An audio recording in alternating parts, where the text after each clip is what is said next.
The last message. Detective Claire Rowan stood at the edge of the lake, her boots sinking slightly into the soft earth. Morning mist curled above the water's surface like ghostly tendrils. A body had been pulled out barely an hour ago. Male, mid-30s, fully dressed, phone still in his pocket. "Name's Gavin Rourke," the officer beside her said, flipping through his notes. "Tech consultant. No signs of a struggle. Drowned, maybe." Claire nodded, but her instincts twitched. She'd worked homicide long enough to know that easy answers rarely held up. The victim's phone was unlocked, unusual in itself. She scrolled through his recent texts.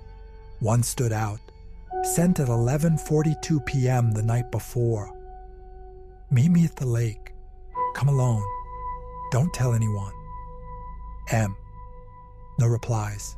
No outgoing calls after that. Claire frowned. "Who's M?" she muttered. Later that afternoon, Claire visited Gavin's apartment. Nothing seemed out of place until she noticed a note taped inside the bathroom cabinet. A torn piece of notepad, hastily scribbled, "If something happens to me, check the painting. Trust no one." There was only one painting in the apartment, a generic landscape above the bed. Behind it, taped to the frame, she found a flash drive. Back at the station, the contents were chilling. A series of video clips recorded through what appeared to be a hidden camera. The footage showed Gavin speaking to someone, mostly off camera, their face never visible. The voice was distorted, intentionally masked. In one clip, Gavin was angry. "You said no one would get hurt. This isn't what I signed up for."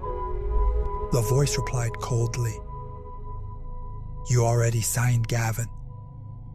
That makes you part of it, whether you like it or not." Claire watched the clips twice. There were mentions of money transfers, encrypted files, and something called Project Halcyon. The term rang no bells in any official database. Her next step was Gavin's employer, an elite cybersecurity firm called Novinode. She scheduled an interview with the CEO, Marcus Layton, a man with a glossy reputation and a reputation for stonewalling law enforcement. Layton met her in his sleek corner office, all glass and steel. Gavin was brilliant, he said smoothly, but troubled, recently paranoid. Paranoid enough to plant hidden cameras in his apartment? Layton blinked. "I wouldn't know." Claire leaned forward. "What do you know about Project Halcyon?" That caught him off guard. His smile faltered. "It was a proposed AI initiative, internal only, never approved." "Who worked on it?" Gavin did briefly, but the project was scrapped months ago. Claire wasn't convinced.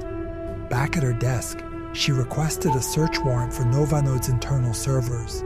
Within hours, her tech team discovered encrypted files buried deep in their backup logs. Gavin had tried to delete them, but failed. Inside the files were blueprints for a system that could scrape private user data from supposedly secure apps, bypassing even end-to-end encryption. Digital blackmail, political manipulation, global implications. Suddenly, Gavin's death looked less like an accident and more like silencing. The next morning, Claire received an anonymous message. "You're getting close. Careful who you trust. M." This time, there was an attachment. Security footage. It showed Gavin at the lake and someone else emerging from the trees behind him. The figure wore a hood, but the timestamp showed 11:47 p.m., minutes after Gavin's final message. Zooming in, Claire caught a glimpse of something reflective on the person's wrist, a distinctive watch, one she'd seen before. She pulled up photos from her interview at Novinode. Marcus Layton wore that same watch. She moved fast. By noon, Leighton was in custody. Under pressure, he cracked. Halcyon hadn't been scrapped. It had gone underground, with Gavin threatening to expose it.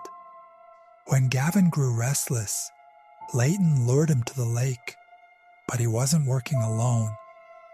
The final shock came when Claire examined the metadata of the anonymous warning. It had been routed through 6 proxy servers, but the origin IP belonged to her own department, a mole. She checked the logs. It led her to someone she'd trusted for years, Detective Nolan Briggs, her partner. Briggs didn't deny it when confronted. They paid me more than I'll ever make here. You watched him die. I watched him get greedy. Claire stared at him for a long time. Then she walked away and called internal affairs. Weeks later, Halcyon was buried by red tape, evidence sealed under national security. Marcus Layton's lawyers bought him time, but the public backlash was fierce. Claire sat on her couch, staring at the lake on the news broadcast. The mist was back, curling above the surface. Her phone buzzed. Unknown number. There's more. We're not finished. M. She stared at the message. Then she locked her phone, poured herself a drink, and watched the fog roll in. If you enjoyed this video, don't forget to like, share, and subscribe to the channel. It really helps a lot and lets me keep making more interesting content for you. Thanks for the support.